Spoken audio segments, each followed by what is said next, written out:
This is Joshua. He's hungry. Today, he's not eaten any food. Literally nothing. He's not just hungry, he's starving. In all reality, Joshua will die of hunger-related disease, maybe not today, but not that too long in the future. He'll join the other 11,000 children who die daily of hunger-related diseases. Now, Joshua is not in some barren desert like the Sahara where there is no food.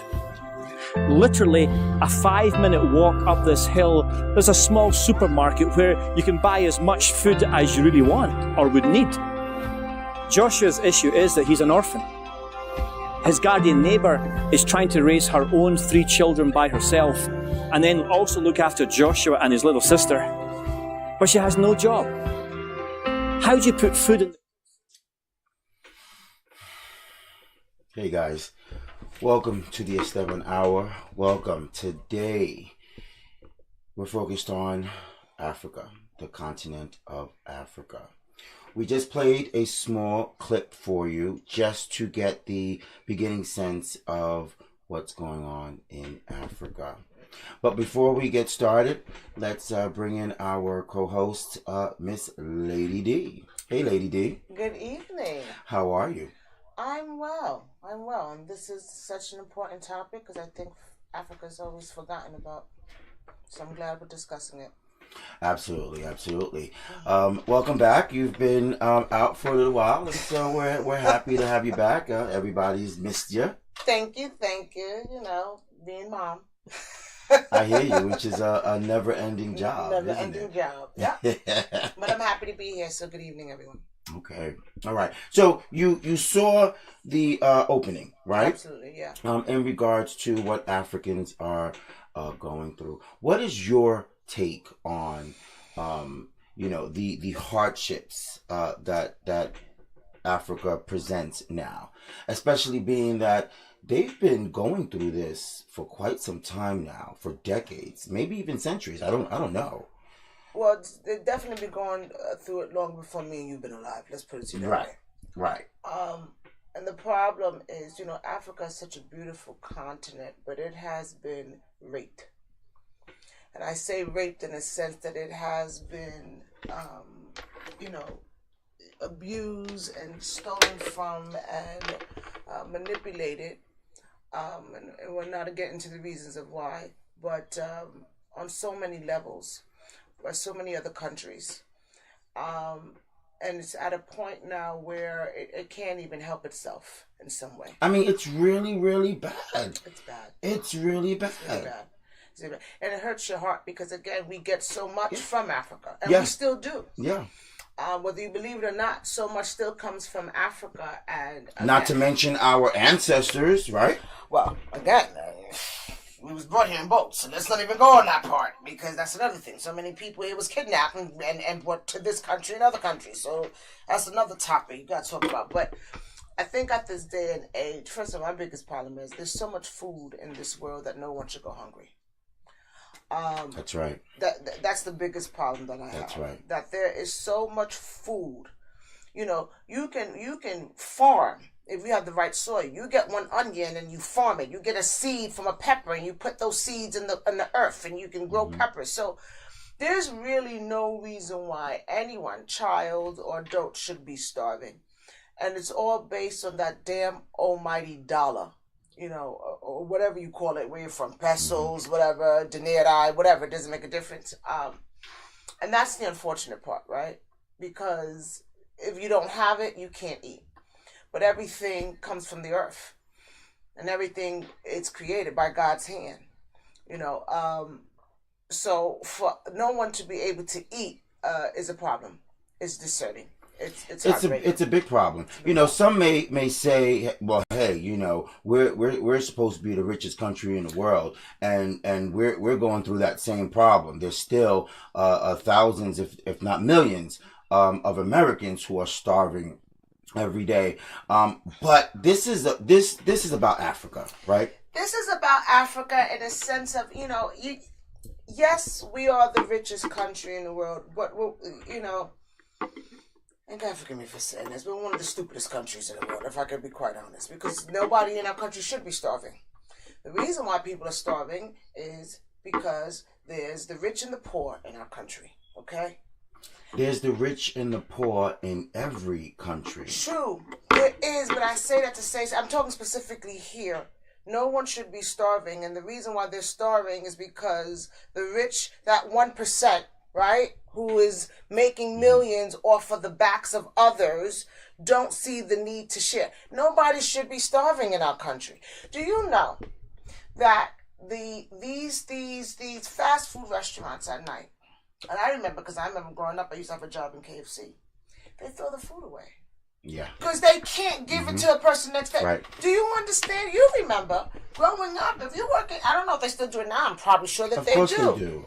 So again, nobody should be starving. We are throwing food away. There are people that dumpster dive and look for food that is still good because it can still be eaten. You know, you say, okay, the lettuce is brown, but peel back that first layer of lettuce. What's underneath it? Is that still edible? Right. You know, can you take that lettuce and plant it somewhere and make more freaking lettuce? You can.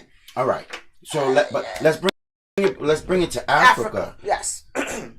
Should people be starving and hungry over there? No. Listen, for all that we've gotten from Africa, from all that we still take from Africa, you know, nobody over there should be starving. Those kids should be going to school, should have an education.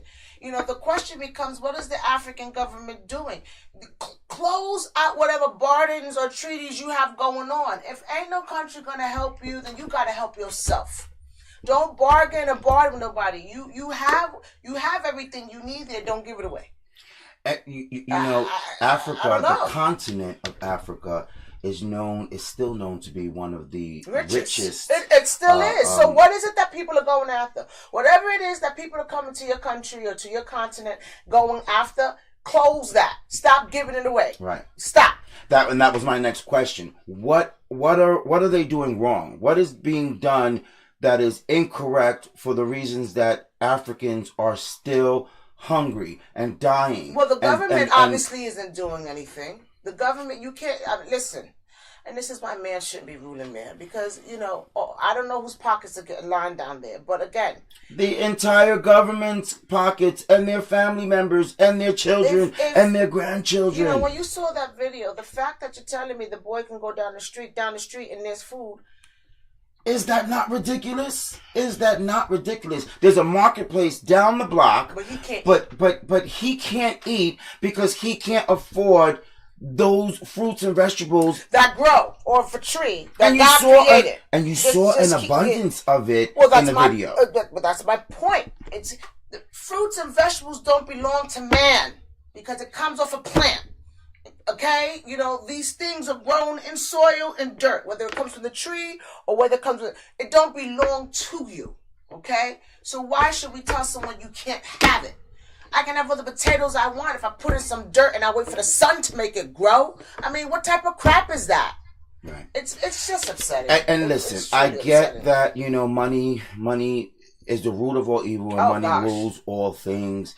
But in my opinion, it's about, you know, shouldn't that stop when it's killing somebody? It's not about that anymore. Food is grown from the ground, from the earth. Rice, grains, all of that. Everything you eat down to the chickens. The chickens, you eat chicken, but chicken is eating the cabbage and is eating the corn and all the stuff they're eating comes from the freaking earth. Right. I don't understand why there are people starving and you should be able to go to an apple tree and pluck an apple. It makes no sense to me. Right out on the street. If the apple is in the tree, so now this tree is on your street, so you own it, so nobody else can eat it. What type of crap we talking about? And these kids are starving. And do you know that famine and hunger are not the only hardships in Africa? Well, it's not. There's housing. There's housing, homelessness. Yes. Disease. People are still dying from malaria, from and there's treatment for that.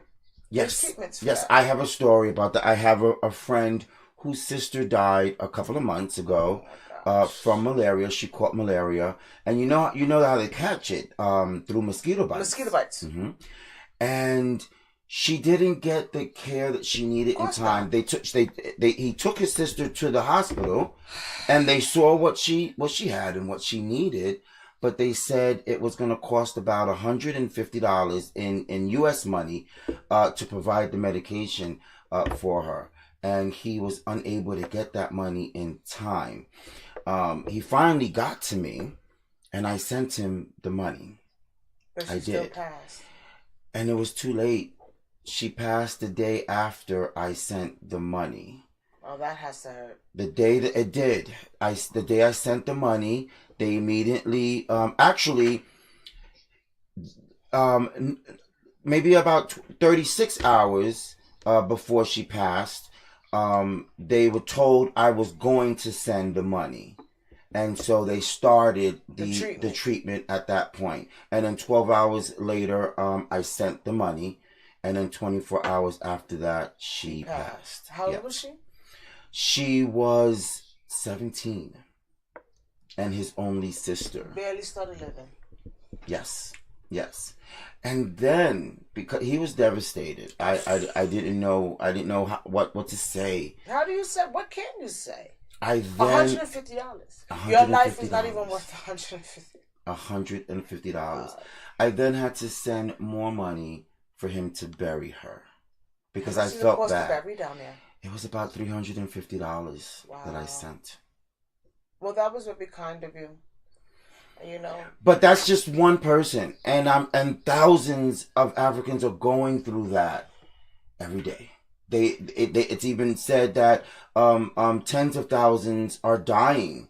Tens of thousands of children alone are dying just from being malnourished and hungry. Billionaires, that 1%, you can't even take the money with you when you die.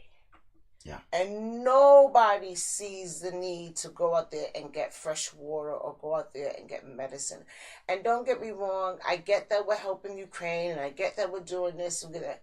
But what about this continent that we have abused, manipulated, stolen from? But don't you think it's the governments of these African countries I think that should be at blame?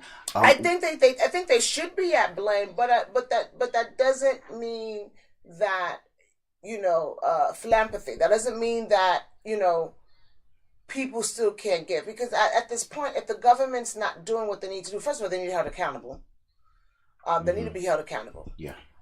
But if you're able to help, and I know, Akon's a perfect example as a musician. I know that he's gone back to his country and try to work on electricity and try to work, you know what I mean, on certain things.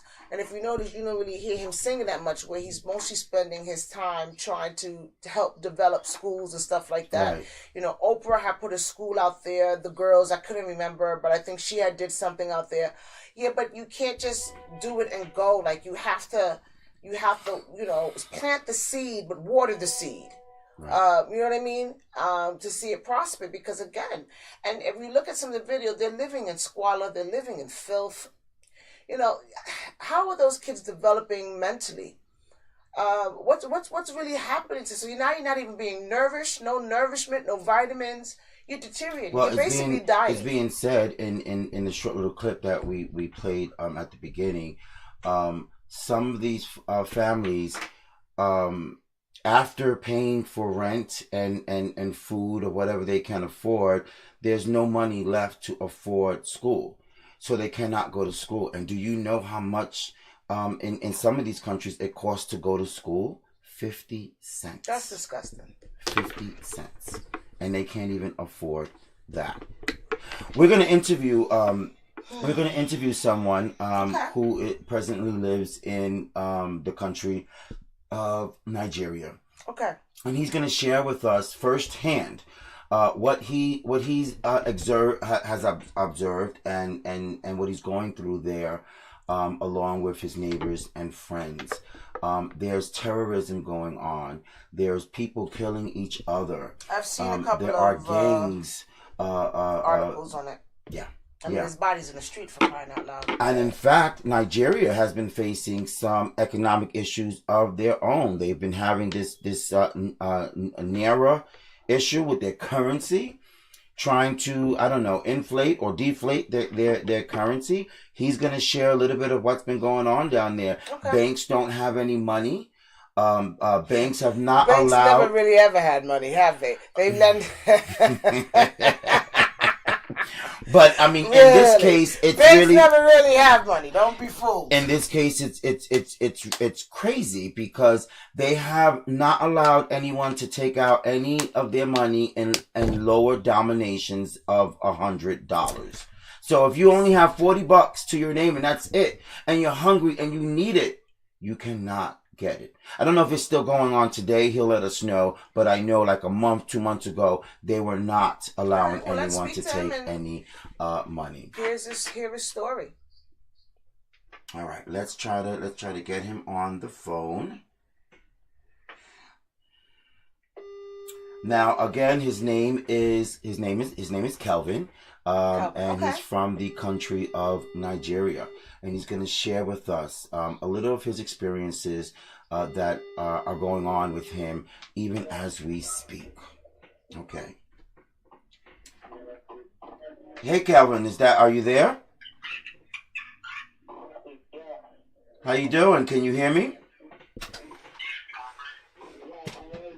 Okay. All right. Give me a second. Let me just put you on for the mic. All right. Okay, and just speak up. Hi, Calvin. How are you? Thank you. How are you doing? Well, thank you so much for joining us this evening. I hear it's early morning where you're at. Thank you. Yeah, it's after 2. It's after 2 a.m. and you stayed up? Oh, my gosh, we really appreciate it. Thank you so much. Yeah, thank you. So can you tell us a little bit of what's happening down there, what you're seeing, what you're experiencing? Okay. Sure. Okay. Once I'm in my present, I go on my yeah from Africa, Nigeria to the States.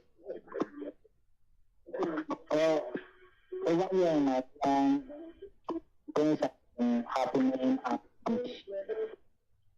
to I have been opportunity to have that kind of a citizen lifestyle to live.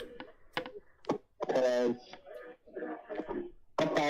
I got back from school where due to education. Can you, Kelvin, can you speak a little bit more clearer into your mic because we're not hearing you clear enough.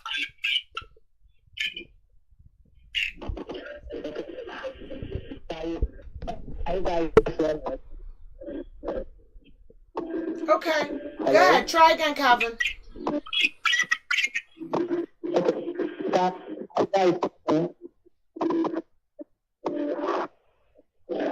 So again, tell us what's going on down there. What are you seeing? What's happening with a lot of the families? How are you guys coping?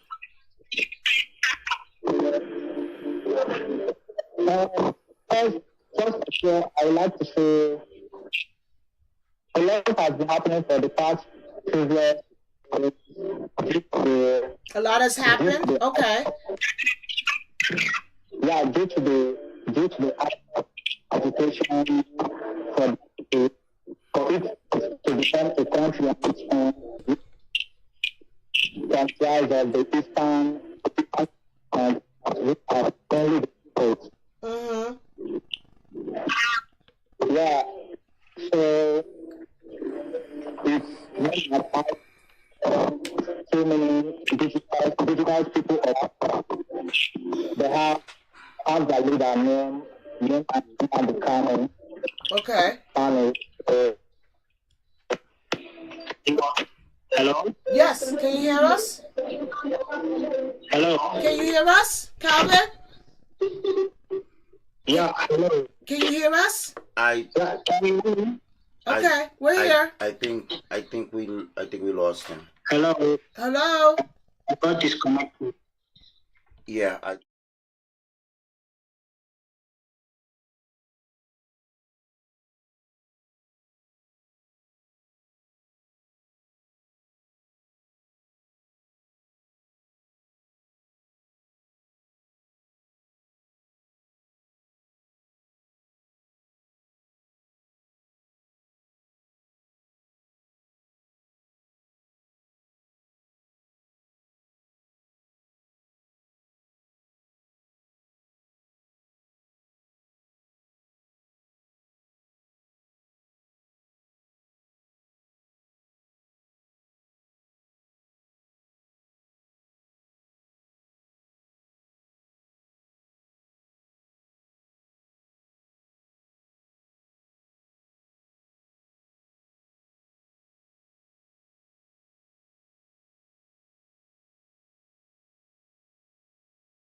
Where did you say since you hanged up with the other guy? okay. Okay.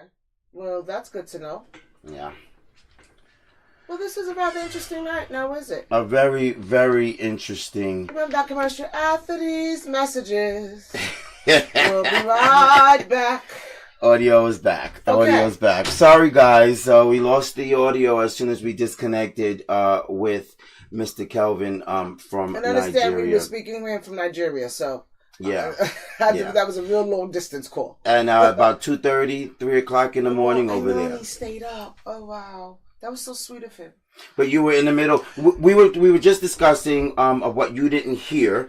Lady D was asking the circumstances that's been surrounded on the president's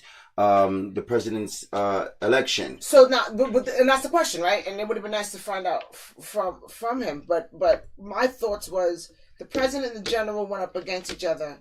The president lost, from my understanding.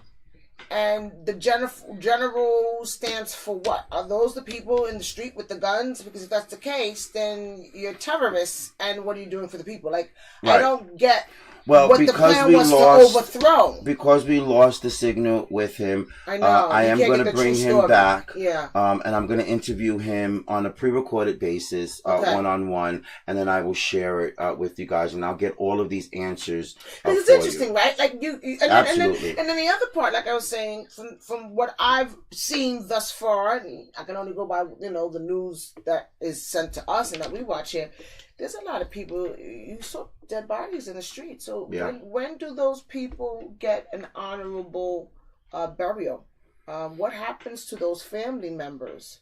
And where's the normalcy? Do we go back to school? Do we go back to work? What is your plan now that you have overthrown, so to speak, or you won the election? Okay, what are you going to do? The story that I told about the young girl that died, was that before? The interview with Kelvin? Yes. That was before. I don't have to repeat. That was before the interview with Calvin, and then we kind of spoke a little bit, and we wanted just to hear Calvin's perspective of what's happening specifically in Nigeria. Well, keep talking about the terrorism and the killing and the. I mean, what do you say? A terrorist is a terrorist, and I mean, hell, we got our own damn terrorists in this country. So at the end of the day, you're tormenting people. Has him winning this election going to bring any normalcy back? Are you going to do something for the community, for the people? What happens now is the question. What happens to those who've lost ones? Do you get to bury them? What happens now? You're fighting for something, but what are you fighting for now? And if you won, what do you do now? That's the question.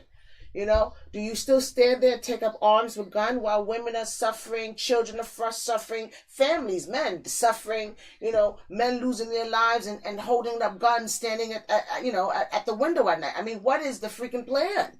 What's the plan? What do you do all that for? You're doing it to accomplish what? Okay, if you won and now you've accomplished it, now what happens? That's the question I would like to know. So if you're able to get that information, I really would love to know from a person who's actually down there. Because you can't go by some of the crap that we see on TV either. You get snippets, the news we watch, they pick and choose what they want to share with us. So, that's another problem in itself. At the moment, what we're watching is video footage of some of the terrorists that are terrorizing the the generals people? I am not sure. I will have to ask him. Like you understand what I'm saying? Like, what is that? I will That's have to ask. question. Yeah. Whose people is that? Is that the president's people or the ex-president's people? All good questions. Questions. And they're terrorizing because they want what? They want money. What do they want from these poor people who are trying to live? What is it that you want? Right. Unbelievable. But this seems to be happening almost every day over there. And I wonder how many other countries is this happening to? In Africa, I'm sure a lot more. I mean, we just don't know. Are these people actually, are they going through this? This is, I mean, that's a dumb question. They're going through this. They're going through this. But what is being done about it? Why is the government not protecting their own people? I have another interview that we're going to air in a couple of minutes where he said, he's from a different country in Africa, and he said one of the problems is that they need more military people. They don't have enough people to protect their country and their people when these terrorists decide to do what they do. But now here's a question. Where are the terrorists from? Are the terrorists your neighboring country? Are the terrorists within your country? And I hear you. And then military, is it because you need people to sign up? Listen, even if you have a military, you got to feed your soldiers. Right. Your soldiers can't go to war if you can't feed them. And you need to have firepower. So my question would become, what is your country's resource? But where is the money going? Well, these are the questions. What is your country's resource? Okay, well, just hypothetically, here. Your country's resource is gold. If you're bargaining for the gold, like you said, now where's the money going? Because if you're giving the gold, you should be getting something for it, right? And taking that to build your military, or taking that to build your schools, or taking that to build your hospitals. So the question is, what is your resource in that country? And who the hell is managing your resource? The government is lining their pockets with the resource money. They should be the first one at the wall. I'm sure there'll be a lot of Africans that would agree with you on they that. should be the first one at the wall taking arms. But they need more support in screaming out that they're not going to take this anymore. Hunger, dying, famine, disease. I think the first thing is, listen, you can't, to get help or to you have to cut people off. And not cut people off that you don't want to bargain with them, but cut them off to say, listen, you can't come in here and take my diamonds. You can't come in here, and take my gold. You can't come here until you give us X, Y, and Z. And if the government will do that, or whoever is in lead, because now it's not even government, it's generals and people, I was going to say they're not going to do that because what they're doing right now is benefiting them and their cronies. So why would they do that? They need a stronger power like the United States to go in. The United States right now is supporting Ukraine. They can't put their funds in anything else. And then the truth of the matter, that we got our own damn problem over here. Okay? No disrespect. We need to close the goddamn borders. Don't even get me started on the damn borders. Okay? We have people coming in here, droves, and we just cannot support it anymore. And you know what? I'm sorry. And we're in the state of New York. This whole sanctuary city crap was just enough already with it. I'm done. Yeah, we need to do a thing on that. Enough already. Enough. Listen. No comment. Listen. What is that? Linda. No comment. Yeah. No comment. Come on. But I'm sure there's a point there. Listen.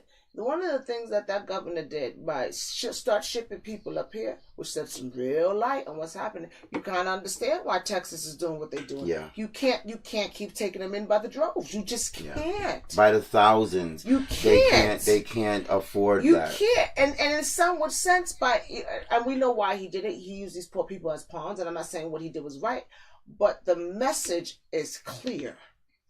And it sheds light to a bigger problem. And Lord knows what the first vice president is doing, because wasn't her task to fix the border? Yeah, no comment. I know. Back to Africa. No comment. Back to Africa. So, okay, let's play this. Let's play this last interview that I did with Mr. Amadou Dikpo. Oh, almost was it, but shut up. He's Dikpo. That's his name. Dikpo. And he's 27 years old. Oh, young guy. He's from the country of Burkina Faso. Are you saying that correctly? I hope I am. Okay. That's how it's spelled. Did you practice that before? Burkina Faso. Faso. Yes. Okay. Do they speak French? Well, a lot of places they speak French, and they have their own dialect as well. That's great. This is in the west part of Africa, right next to Ghana. Okay, cool. Okay, so let's play that.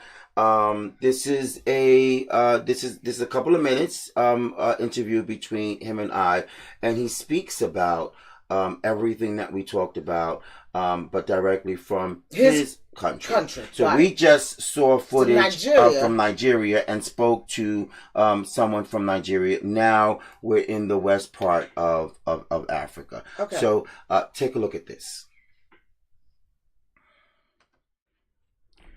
Let's welcome to the show now Mr. Amadou Dikpo.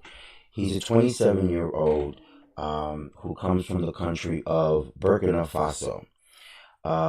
This country is located in West Africa. It's actually next to Ghana. For those who may not have heard of that country or know about it, it is on the west part of Africa. Let's introduce you. How are you today? I'm good. What about you? I'm doing well. Thank you, and thank you for coming on the show and sharing your story as to the hardships that have been going on in your country today. Can you first tell us how it was as a child growing up in your country in West Africa? Well, in West Africa, it's like everywhere. Like if you once you're born, you have to go to school and so stuff like that. And after high school, you go to and college. And the college, the universities, like this is a little the scenario. and like you start dreaming after like high school diploma, and like a lot of people they're dreaming about United States or London or Europe. So you do get to graduate from high school. Yeah. Okay, because I've heard in some parts of Africa, it's hard to even finish school, either because they charge money to go to school, or because perhaps something happens to the family members. The parents may pass away, forcing the oldest sibling to have to take care of their younger siblings. Does that happen in your, or has that happened in your country as well? Yep, yep. A lot of part of Africa is like the same experience. It's not easy. It's not easy. Some parts like in the city maybe more. We can say it's no like, but in the small village or far away from the city, sometimes like it's not easy. Sometimes to go to school or some part no school. Right. No school means the government don't like take care of the development seriously. So, how many brothers and sisters do you have? I have three brothers and one sister. Wow. So there's five of y'all. Yeah. Okay. And what made you want to come to the United States? So that first of all, when I was in university for my first year, I see like a lot of students like me. They talking about go to Europe or United States to continue for the school. And I say like for me too, I'm just I have to try one day and like I start um mm, filling under my document for the passport, and after I got the visa. And Okay. for that part, I get help from my father. You got help from where? From my father. Okay. Yeah. Okay. I would imagine that that was a blessing Yeah. for you, because not everybody has that resource, right, or that opportunity. Yeah, in general in Africa is not easy. A lot of poverty. Some people they don't got food. Don't talk about school. They don't got you don't got food. They don't got a chance to go to school. Right. A lot of like you wanna see some people your father passed away when you got like 7 years. Others like less than 7 or 10, you can do nothing. And your siblings, about your uncles, they don't got something. They can help you sometimes. Even if they want, they don't got money. Right. And they don't got a good like news. Some part of Africa they don't have access to the news. Meaning there's no televisions No or television, radios, no. and so people don't know, may not necessarily know what's going on around the world, nonetheless within your own country. Yeah. Like the politics people, what there's like, some people on television, they talking and that's it. Right. Some part, no water, no food, no hospitals, and that. I'm crying for my Africa, but I don't got power. No.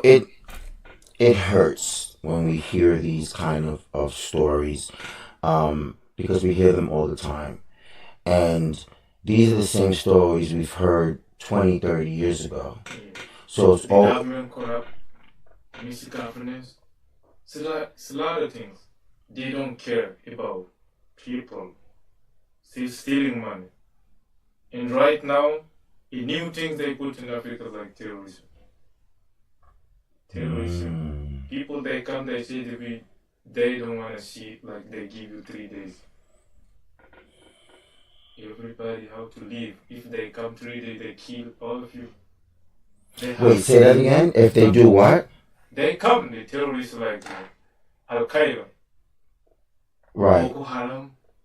They come to the village far away from the city. Wow. There's no security, no lot of So, military. so you guys are experiencing terrorism just the same as we are and many others around the world, except that there are less opportunities for your people to do anything about it. Somewhere like they say they don't want to see nobody here. No. They give you 1 week or 3 days. To leave your own village. They come, they put the paper. If they come back, they kill all of people. You have to leave. Right now it's like that. Right now. Right now. People struggling. And the main problem is that the government doesn't have enough military equipment. No equipment. And we have problem of numbers. So I can say like we have no security in Africa. They can come like and fight and kill like 100 people in the village. They're gonna start calling the military, calling the government. Right. They're gonna take maybe 3-4 hours to get there. to get there. And by that time, everybody is dead. Yeah. Wow. And you know, that's always been a question on my mind. You know, what Africans face today, they've been facing for decades, probably maybe even centuries. Why are they still facing the same situations? Why has there been no change or upgrade in the living society there? Especially, they get a lot of financial support from the United States, from the United Kingdom, from France. Where is that money going to? Why is it not? Has it not been spent on the people? Okay, that part, for my opinion, is like Africa is not the poor continent. First of all, It is not a poor continent, or is? Africa is not poor in resource. I believe that in resources, they have Africa has a lot of rich resources. Of Africa is not like sending money, helping, like giving. Who they giving the money? The partner. Right. Who United States give the money? Right. Who France, Europe? Who they give the money? London, who? United Kingdom, who they give the money? It's not like solve African situation today. Is not like send the money. You have to be there and understand. You have to study like up Africa, what you need to do. If you send the money, they're not gonna work the way you think. They're not gonna do nothing. They're gonna steal the money. And the money gonna go there and divide the leaders. Which is what I actually read up on. I read up that we don't need like to say, okay, they give $1 million. We don't need slow. We need to work in Africa. They can come, the partners, we need them to come and see and try to help. Right. For the education. And like the I'm talking about infrastructure, like the school, road. The partners need to be part of our development. They have to do, not like send the money. If you send the expert, the people who got like they got a lot of knowledge about development to help, to teach. Not like send the money now. I'm hearing that when the money is sent, it does not get past the government, and instead the government splits it up between them and their family members. Is that true? Yeah. I'm. Some family they live like a paradise, and some family they don't got water to drink. I don't talk about food, water. Wow. They drink dairy water. How they not gonna get sick and die? I want y'all to realize what he just said. What he said is some people live like in paradise and others don't even have water to drink. That's beyond me. It's beyond me that your own government officials, your own people, it's okay with them to do that, to live in as they were in paradise while they're watching their own people die from thirst and hunger. Yeah, I'm sorry, but it's like No, there's nothing to be sorry about. This was my point of bringing this up in the fore, because you know, you hear from a lot of people, not just in the United States, but all around the world. They'll say, oh, why is Africa complaining again? And, what's wrong with them? And, we have our own problems. But the truth of the matter is that the people may not necessarily be to blame, are they? Yep. They're just surviving. They're just surviving with their families. But they may not be to blame, but they're going through this generation after generation after generation. Yeah. And the bad thing is like what the people, they divide the people. I don't know who, I'm not gonna say who is responsible for that terrorism in Africa. But we can understand, like the government, we don't have military equipment, and some people, we don't know where they get the equipment and trying to fight like the government. Right. We don't understand now where the equipment come from. Where do they get the military equipment that they use to terrorize? It's not the military. It's like the people, like they picking the people like this, and like this. They give them the equipment. They go. They don't have to think and to kill.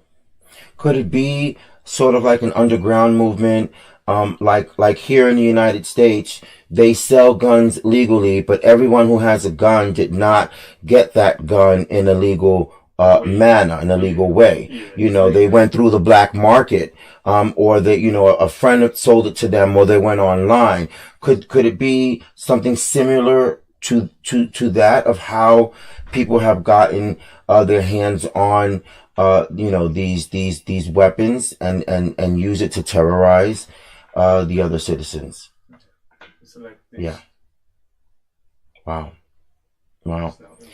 If you could, that's what I'm saying. We don't need money to solve that problem. It's not the money. what do you need? We need education. We need strategies to face them. That's it. We need equipment. We need the true assistance. It's like, no, say they give the money. No. Right. We need the study. We need them to share the experience, to share the technology power they got, to share like the strategies to face them.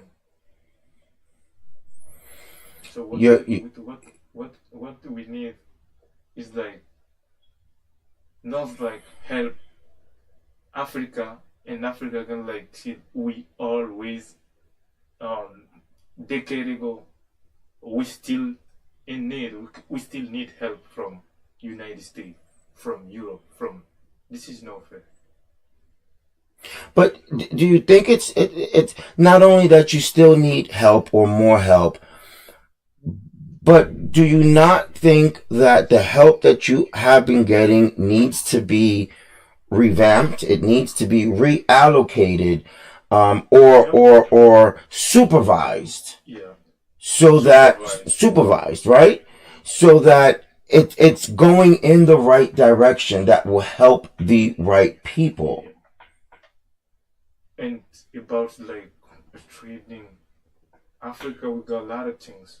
We got diamond, we got gold. How we can make money with that resource? I never understood that either. Africa, like you, and you said it in the beginning, has many, many resources, and you just named one of diamonds. How are you like almost the poorest continent? We got petrol. We got everything. Why? Petrol, which is oil. Yeah, oil. Why? That's what we're asking. Why? This is the question. We don't need money. Tomorrow I can tell you again, no money. We need strategies. We need honest partners. They need honest partners, which, in these times, you do understand that word honest. It doesn't go far, right? In fact, it's getting worse.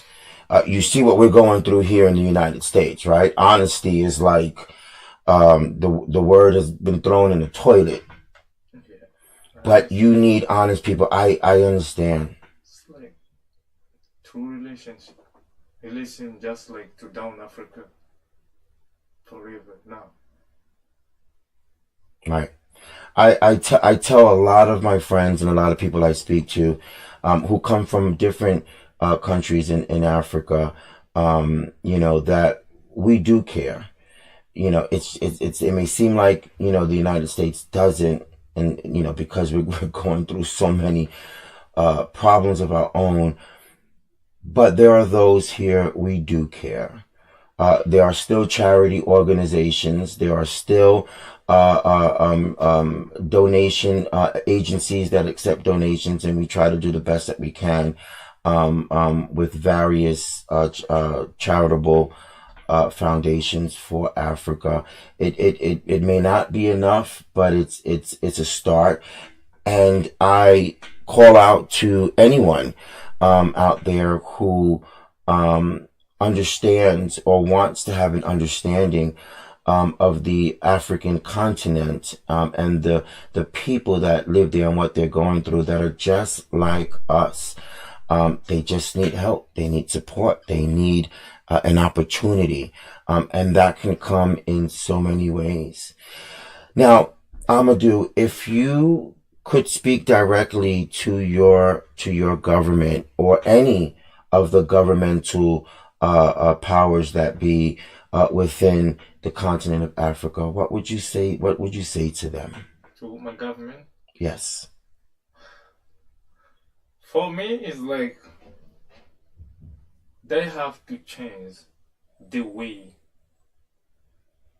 they are doing right now for Africa. They have to change that. But if you use the same strategy about 60 years ago, and you don't see like the consequences, the result, right? You have to think about it and sit down and maybe change the way you are doing, and change like to maybe if you have to like to maybe get maybe like I don't know, school education, a different education to choose your leaders, because in Africa it's not like here. If you leader, if like you president, you got power 100%. You got the military on your side. You got everybody on your side. If you want to do something, like no opposition. Right. You say like, okay, I need you to do this. They're gonna do this. They don't need to think. The consequence is about like 2 years later, or maybe 10 years, 5 years later. This is a big problem. And a lot of government, they don't got vision. No vision. If no vision, people are gonna still struggling. Right. And I like what you said, that whatever you did 60 years ago, if your people are still suffering today, then it's not working. Yeah. Change it. Do something different. Try something different. I like that, and I hope that somebody is listening. Although I'm sure the very words that you're saying have probably been echoed many times. But I think it just needs to continue to be repeated over and over again until one day. We tired. I hear you. I hear you. But I have to say, we're going through issues that are similar in a different circumstance. We are tired as well of of the political nonsense that's going on here that benefits only one set of people or one group and not the other. But we're constantly reminding ourselves and encouraging each other. If we do not continue to talk and fight and stand up for our rights and our freedoms, it will never change. It will never change. So you might be tired. Don't stop. It may not happen in your lifetime. It may not happen in your children's lifetime, but don't stop. Because if you stop trying or stop looking for change, it will definitely never change. I understand. Okay. Thank you, Amadou, for sharing these little bits of facts with us. We are going to delve into a lot more that's going on in Africa in the upcoming months, but this is our first show where we're bringing out or trying to bring out the things that are going on in Africa. So I hope that you will come back and share more with us and specific issues or specific circumstances, again, to allow the audience to know 100% what is going on in Africa. Okay? Thank you. Thank you.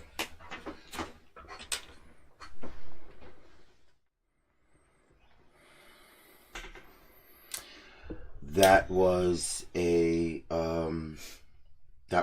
heartfelt interview. What did you think?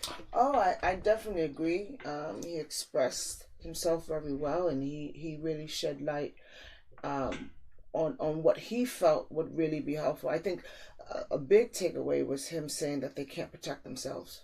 Yeah. By not having an army. And he alluded to something like, people coming in from other countries, other terrorists like Afghans and coming in and basically saying you have to leave and you have to leave by this time, and then they come back and they kill you. Yes. That's absurd. That's upsetting. That's truly upsetting that a man can come to your home where you have lived, where you have grown up, where this is your country, where this is all that you know, and tell you got a certain amount of time to get out and then come back and kill all of you. That's right. And then I think he said a little bit something like, if you do call the army, it takes them like an hour, 2 hours to get there. They don't have that many people. They don't have that much firearm. Right. That is concerning, especially when they have resources. And he alluded to something like their diamonds is one of the resource. Yeah, the money that we spend over here for diamonds, and you guys are losing your life. There's just no way. You think about it. It's hard to really just fathom all of that because they have the resource. They may not have the physical cash, but they have the resource to bargain. Right. They have, and that's what he was saying. And not only that, Africa gets a lot of aid from the West. From the United States, from France. But where's the Britain. money going? And that was his point. In the pockets of the government workers and their families. But then this is the other part of it. Then we have to stop sending money. Or we have to go down there and see exactly where the freaking money is going. Enough already. That was my suggestion. Enough. Somebody needs to be put in place to oversee the funding. It can't go through the government. Whether you have the embassy, and you have an embassy in that country, the money goes to the embassy. People that we put in charge to manage the money that we are sending to you. The government can't have no access to it because you can't tell me that we keep sending money. Where the hell is it going and why are people still starving? Decades and decades Where's the money later. going? Right. And that's for these other countries, whether it's Europe, whether it's us, where we have to say enough already. You're not getting no more. And cut the government off. Cut them off. But you know what's a sad thought? Cut them off. The government will never allow that. And that's what's sad. Their own people. But then you cut them off. If they're not going to be allowed to take that money and live in lavish ways, they will not allow their people to get it. But you have other country people just coming and shooting them. So at this point, who are you to tell me you can't? I can come and do whatever I want since you got them coming to shoot. All I gotta do is come and shoot you. I mean, technically, you have other people coming and shooting them. And then they blame it on, well, we don't have enough money for resources. How you don't have enough money? But they're living in mansions and Then us Western countries have to cut them off. And unfortunately, the people suffer. But I was just gonna say that. But isn't that gonna make the people suffer even more? The people already suffering now. They ain't even seeing it now. So what difference does it make? How are you gonna suffer more if you already ain't seeing it? How are they gonna suffer more? They're not seeing it now anyway. What we're trying to do is cut the head of the snake off. Right. And if the head of the snake is the government, then cut them off. It's almost like a no-win situation. Well, you have to let people experience poverty who ain't never been in poverty, and I bet you have a different foresight. This is definitely. I mean, I've known about these things, but just talking about that it. give money regularly, cut them off, and leave them to their own. And they probably got enough money in their bank that they could probably live for a little bit. A little bit. I'm told they're rich. Every government worker is rich. Money runs out. I don't know. It hasn't thus far. Well, we can't be if we still replenishing it. That's right. Again, money runs out. You have to let the money run out. Stop giving it to them, and maybe use it over here at our borders. Right. But this was definitely the beginning of an eye opener. I'd like us to dwell more, a little bit more into this in the future. From time to time, talk about Africa and their hardships that they continuously go through, and continue to be optimistic that perhaps it'll open somebody's eyes and cause some kind of change, even if it's just a little bit. One can hope. One can hope. Thank you, Lady D. As always. We this was a sensitive topic, a serious topic that I felt needed to be heard, needed to be told. I've got a lot of African friends or descendants who speak on the hardships of their people every day. And they wish that us Americans and others around the world would do a little bit more to help them. And this is our way here at the Esteban Hour to try. And we will continue to bring more of a focus and emphasis on Africa and its countries, and also singling out the different things that they're going through: poverty, famine, disease, death, and the corruption going on into the country. Again, thank you, Lady D. As always. Okay. As always. Please follow, like, share the live. It would always be appreciated. If you have any questions or comments that you'd like to ask, please do not hesitate to go on any of the social media platforms and go to @the7hour handle. Okay, and with that, we will conclude this episode on Africa. If you have a goal that you have achieved today, don't forget to say to yourself, this is how we do it. Good night. Good night.